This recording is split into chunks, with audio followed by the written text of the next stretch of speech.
J'ai payé le Bangala, c'est à combien? C'était $60, quelque chose comme ça. C'est moi-même qui a coupé les testicules là, j'ai coupé ça.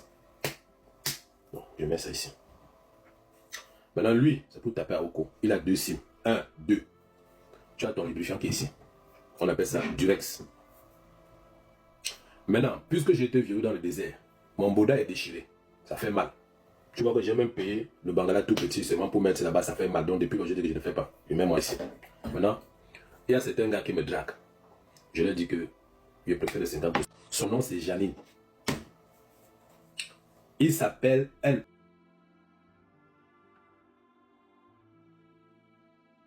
Les maladies mentales, on a tendance à prendre ça, on blague avec. Mais ce garçon sur Internet est la preuve que beaucoup de gens ne deviennent pas double SIM parce qu'ils veulent. Parce qu'ils sont psychologiquement parfois traumatisés. Lui ici, il a quitté l'Afrique, il est venu en Europe, en passant par la Méditerranée, et sur le chemin, on lui a tapé par derrière. Et quand on lui a tapé par derrière, ça lui a traumatisé. Il a décidé de devenir complètement les deux côtés. Pour sortir de là, c'est un problème trop fort.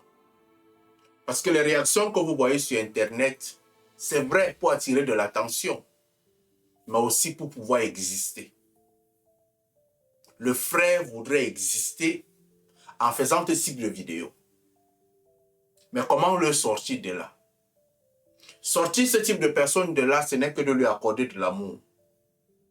Parce qu'il va venir faire toutes ces vidéos. Si vous ne prêtez pas attention à lui, pour le parler, il ne changera jamais. Au contraire, il sera en train de plonger. Il décrit même dans sa vidéo que il a pris le truc pour pouvoir se taper, c'est-à-dire que comme on l'a défoncé le derrière, il va continuer lui-même à se taper. Mais comme il a mal, parce qu'il continue à avoir mal, les séquelles sont là, il a décidé d'arrêter. Mais il en parle avec tellement de liberté, avec même une certaine fierté pour accompagner les autres, enseigner ça aux autres. Il est juste brisé psychologiquement.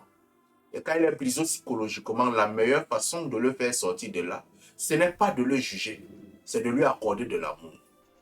J'ai fait cette vidéo pour interpeller certaines familles. Lorsque vous avez une personne qui est déjà à ce niveau-ci, qui a subi et qui vit ce type de traumatisme, ne le jugez pas. Il n'est pas arrivé là par lui-même. Il est arrivé là par accident. Et s'il est arrivé là par accident, accordez-lui de l'amour pour le faire sortir de là. Ne le blâmez pas, n'insultez pas. Insulter, ça fait plonger.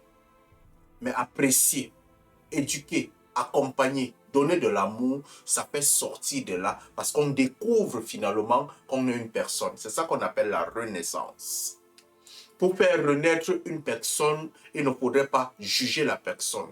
Il faudrait comprendre la personne et l'éduquer avec beaucoup d'amour. Et la personne sortira de là avec une nouvelle expérience parce que vous l'avez aimé et vous l'avez accepté. Allume ton cerveau, mon frère.